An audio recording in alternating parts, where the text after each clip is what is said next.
बड़ी खबर आपको बता दें, रुद्रप्रयाग में रेल लाइन की टनल को लेकर विरोध हुआ। टनल का निर्माण कर रही कंपनी के खिलाफ लोगों का आक्रोश देखने को मिला। टनल निर्माण से ग्रामीणों के घरों को नुकसान पहुंच रहा है, इसी वजह से उनकी नाराजगी है। दरअसल कंपनी ने स्थानीय लोगों को रोजगार नहीं दिया। 2 साल से लोगों को गुमराह कर रही है कंपनी। ग्रामीणों का ये आरोप है। उनका कहना है कि उनके घरों को भी नुकसान पहुंच रहा है, लेकिन कंपनी सुनने को तैयार नहीं। 2 साल से लोगों को गुमराह किया जा रहा है और रोजगार देने की बात कही गई थी, लोगों को रोजगार भी नहीं दिया गया।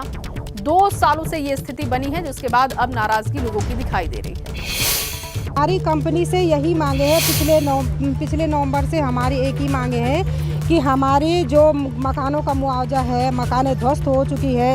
एक हमारा हम गए जमीन से, दिहाड़ी से जो हमारा रोजगार था, घास पत्ती थी हमारे, वो उससे भी हम गए, अपनी ज़मीन से भी हम गए, और रहे मकान वो हमने अपनी मेहनत मजदूरी करके मकान खड़े कर रखे थे और उनसे भी हम जा चले गए। नैनीताल में भी बारिश की वजह से बरसाती नदियां उफान पर बह रही हैं। खैरना और गर्म पानी से होकर गुजरने वाली शिप्रा नदी का जलस्तर बढ़ने से ग्रामीणों की चिंता भी बढ़ गई। 2 दिनों से लगातार हो रही बरसात की वजह से शिप्रा नदी का जलस्तर लगातार बढ़ता हुआ दिखाई दे रहा है, मगर अब नदी उफान मारकर बह रही है, जिससे कि नदी किनारे पर बसे लोगों की परेशानी बढ़ चुकी है। तस्वीरें आप देख रहे हैं शिप्रा नदी की, ये तस्वीरें जहां पर नदी का जलस्तर लगातार बढ़ते जा रहा है। जिन लोगों के आसपास घर हैं उनके लिए इस वक्त सबसे ज्यादा परेशानी हो रही है। तस्वीरें आप देख सकते हैं किस तरीके से जो किनारे पर घर हैं उन लोगों को अलर्ट पर रहने के लिए कहा गया है, क्योंकि लगातार पानी का जलस्तर बढ़ते जा रहा है। उफान पर शिप्रा नदी है और इस वजह से दहशत का भी माहौल है। एक्सक्लूसिव तस्वीरें आपके साथ। अगली खबर चंपावत से, जहां चंपावत में भारी बारिश की वजह से एक बार फिर से रास्तों पर मलबा गिर रहा है। भूस्खलन की वजह से टनकपुर चंपावत घाट नेशनल हाईवे कई जगहों पर बाधित है। ऐसे में प्रशासन ने सभी वाहनों को तराई क्षेत्र टनकपुर और चंपावत में रोका भी है। उधर बारिश और भूस्खलन की वजह से कई मार्ग बंद पड़े हुए हैं। ये तस्वीरें देखिए, बारिश और भूस्खलन ने एक बार फिर से परेशानी बढ़ा दी है। नेशनल हाईवे बंद हो चुका है। चंपावत टनकपुर नेशनल हाईवे कई जगहों पर बाधित है और ऐसे में जो लोग यहां से गुजर रहे हैं उनके लिए इस वक्त ये परेशानी बनी हुई है। लेकिन मौसम विभाग का जैसा कि अनुमान है कि आने वाले समय में अभी बारिश होती रहेगी, तो ऐसे में अभी आपको राहत नहीं मिलने वाली है। अगर इन रास्तों से आप गुजर रहे हैं तो आपको परेशानी का सामना करना पड़ सकता है। उत्तराखंड के ज्यादातर इलाकों में आज भी जारी है बारिश। मैदान से लेकर पहाड़ तक जारी है बारिश और मौसम विभाग ने भारी बारिश का अलर्ट एक बार फिर से जारी कर दिया है। बड़ी खबर आपको दे रहे हैं, 11 अक्टूबर तक जारी रहेगी मूसलाधार बारिश।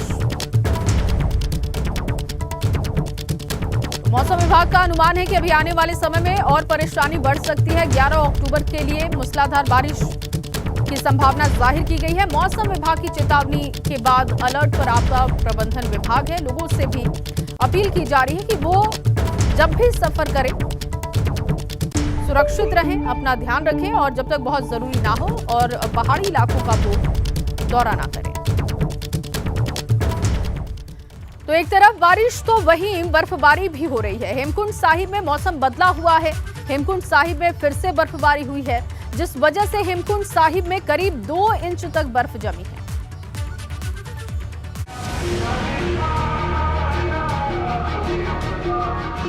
अक्टूबर महीने में ही पहाड़ पर बर्फीला मौसम आ गया है। पहाड़ों की चोटियां बर्फ से ढकने लगी।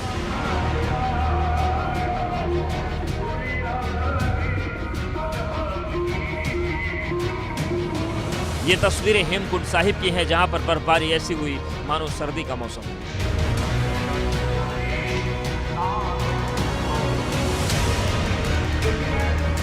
हेमकुंड गुरुद्वारे की छत पर देखिए कैसे बर्फ जम चुकी है। गुरुद्वारे के आसपास का नजारा भी देखिए, यहाँ पर बर्फ ही बर्फ नजर आ रही है।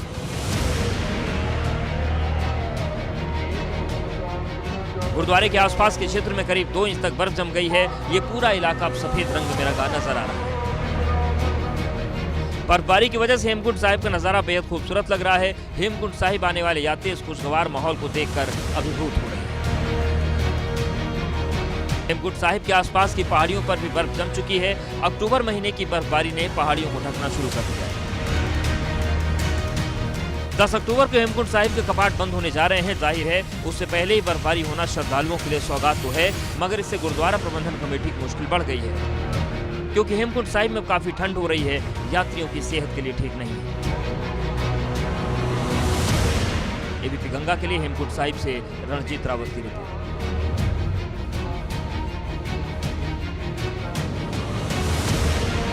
कुमाऊं मंडल के ज्यादातर इलाकों में पिछले 48 घंटे से बारिश लगातार जारी है, जिस वजह से हल्द्वानी में बरसाती नदी और नाले उफान पर आ गए हैं। सितारगंज मार्ग पर पड़ने वाला शेर नाला उफान पर है। ऐसे में लोग जान जोखिम में डालकर सफर करते हुए दिखाई दे रहे हैं। मौके पर मौजूद पुलिसकर्मी लोगों से नाला नहीं पार करने की अपील करते हुए देखे गए। बावजूद लोग अपनी जान की परवाह किए बढ़ गए नालों को पार करते हुए दिखाई दे रहे हैं।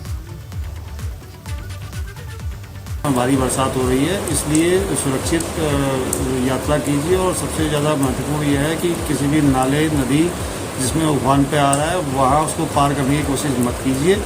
ये सावधानी बरतनी बहुत आवश्यक है, क्योंकि बारिश में अचानक नदियों का जलस्तर बढ़ जाता है। पहाड़ की नदियाँ नाले अचानक जो है भारी बारिश उसमें होने लगती है, इसलिए सावधानी पूर्वक यात्रा कीजिए। सीएम पुष्कर सिंह धामी रुद्रप्रयाग के दौरे पर निकले और इस दौरान सुबह की सैर पर वो निकले थे और इस दौरान सीएम पुष्कर सिंह धामी एक दुकान पर पहुंचे। मुख्यमंत्री चाय की चुस्की लेते हुए दिखाई दिए, साथ ही चाय पर प्रदेश सरकार की कामकाज का फीडबैक भी लिया। तस्वीरें देखिए, इस तरीके से बारिश भी हो रही है और उस बीच में वो जब रुद्रप्रयाग के दौरे पर रहे तो आसपास के इलाकों में कैसा काम सरकार कर रही है ये जानने की उन्होंने कोशिश की। सुबह सुबह एक चाय की दुकान पर वो पहुंचे, जहां पर उन्होंने चाय पी और इसके साथ साथ जो लोग वहां पर मौजूद थे, चाहे वो दुकानदार हो या फिर आसपास के लोग जो चाय पीने के लिए पहुंचे थे, उनसे उन्होंने कामकाज को लेकर बात की।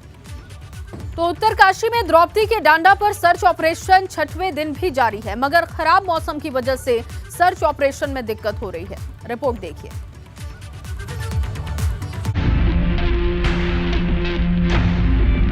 उत्तरकाशी में द्रौपदी का डांडा पर खराब मौसम सर्च ऑपरेशन में बाधा बन रहा है। खराब मौसम की वजह से हेलीकॉप्टर उड़ान नहीं भर पाए, इसलिए अब ग्राउंड पर उतरी टीम ही सर्च ऑपरेशन चला रही है। अब आपको वो तस्वीर दिखाते हैं जहां पर ये हादसा हुआ था।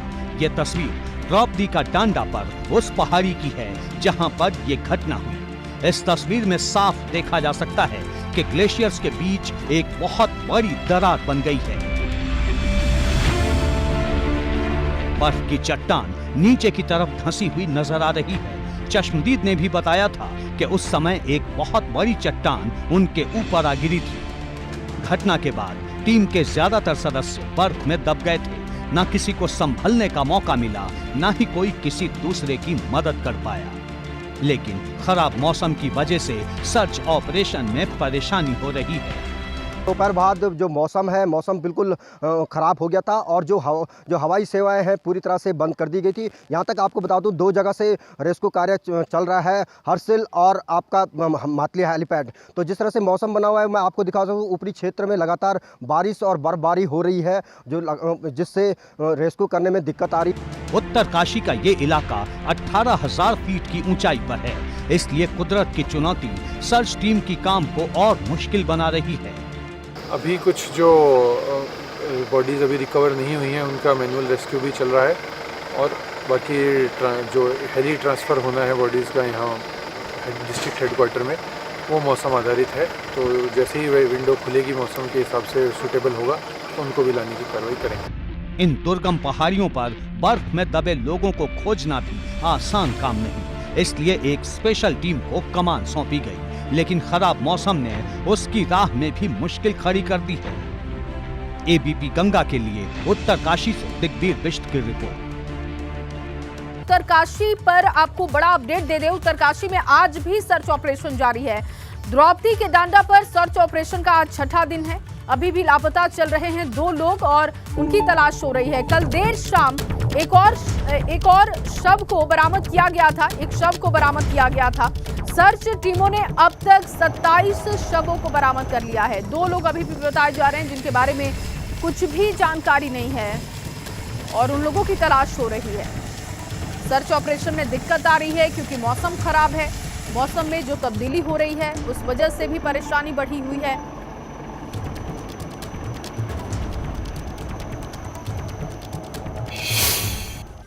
सब लाए गए हैं बेस कैंप से और हमारे साथ आपदा प्रबंधन अधिकारी हैं। आइए जानना चाहते हैं कि आज किस तरह का रेस्क्यू रहेगा जी।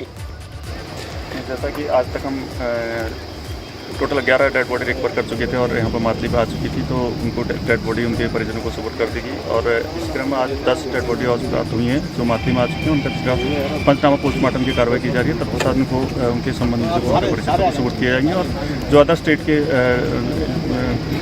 डेड बॉडीज़ हैं वो उस स्टेट को भेजे जाने के लिए आगे कार्रवाई की जाएगी। और अभी भी सर्च अभियान जारी है। वहाँ पर भी जो बैलेंस डेड बॉडी पड़ी हैं उनको भी लाने के लिए अभी एयरफोर्स की द्वारा कार्रवाई की जा रही है। मौसम जैसे कि माउंटेन में ख़राब बना हुआ वो भी हमारे लिए एक चैलेंज है। और जो सर्च में अभी 2 डेड बॉडीज अभी रिकवर होनी रह गई हैं स्पॉट पे, उनको भी सर्च अभियान जारी है जी। अभी तक जो रेस्क्यू है, जो बेस कैंप है, वो किस तरह का किया जा रहा है? जो स्पॉट से एडवांस बेस कैंप पे पहले डेड बॉडीज लाई जा रही है, वहाँ से चीता चॉपर द्वारा उनको बेस कैंप लाया जा रहा है। फिर बेस कैंप से हमारा ALH जो एयरफोर्स का है उसके द्वारा डेड बॉडी मार लिया जा रहा है। आज कितने डेड बॉडी लाने का लक्ष्य रखा है? इसमें लक्ष्य की कोई ऐसी स्पेसिफिक नहीं कहा जाता क्योंकि ये मौसम पर डिपेंड करता है। और जो एडवांस बेस कैंप से बेस कैंप में डेड बॉडी लाने पर डिपेंड करता है क्योंकि हम वहीं से बड़े प्लेन से इनको ALH से ला पा रहे हैं।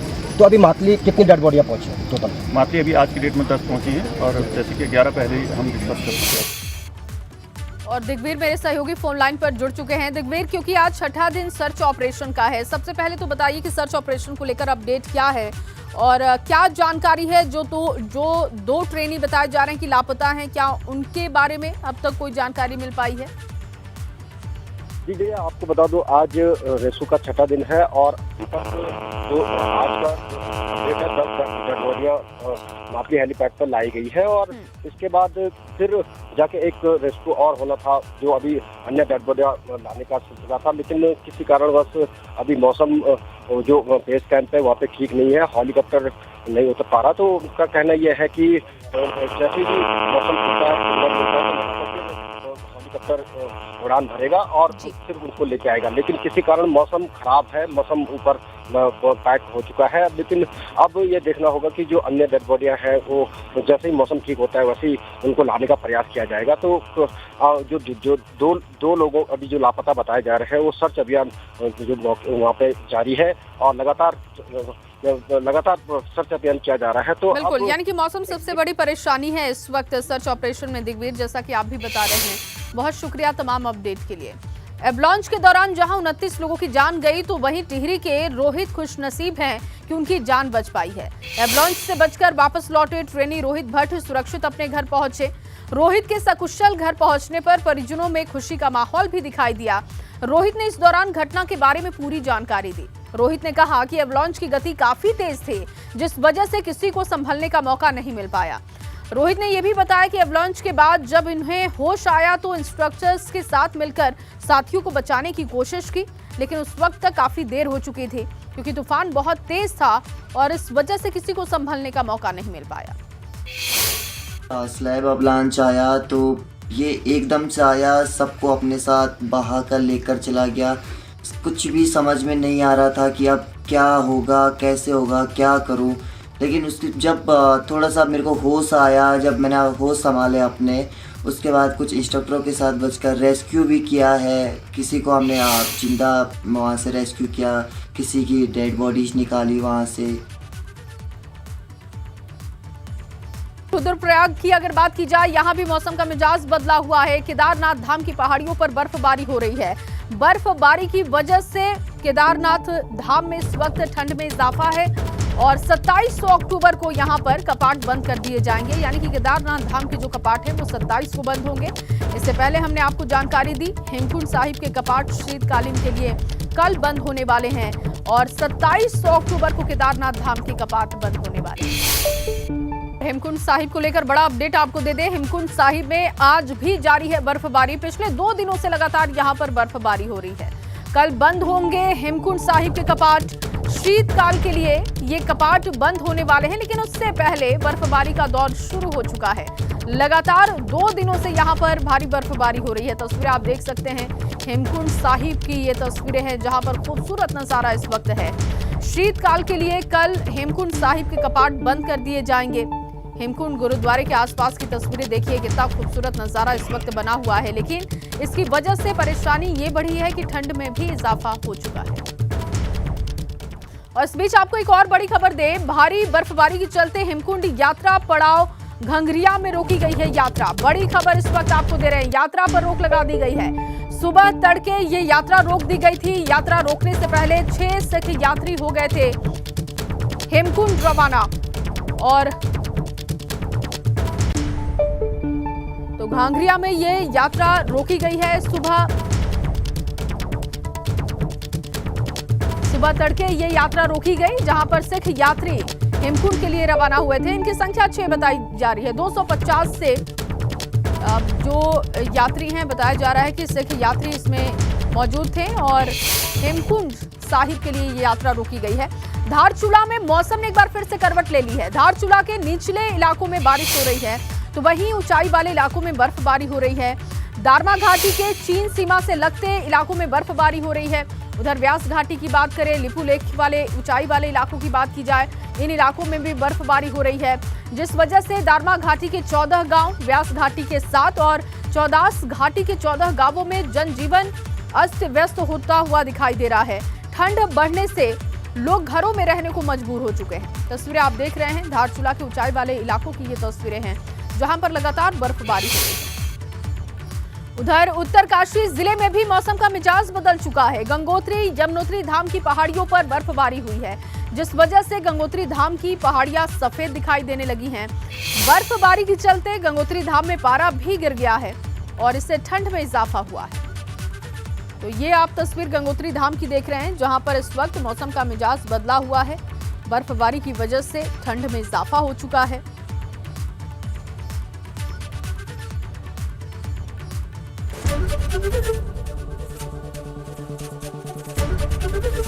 एबीपी गंगा, खबर आपकी, जुबान आपकी।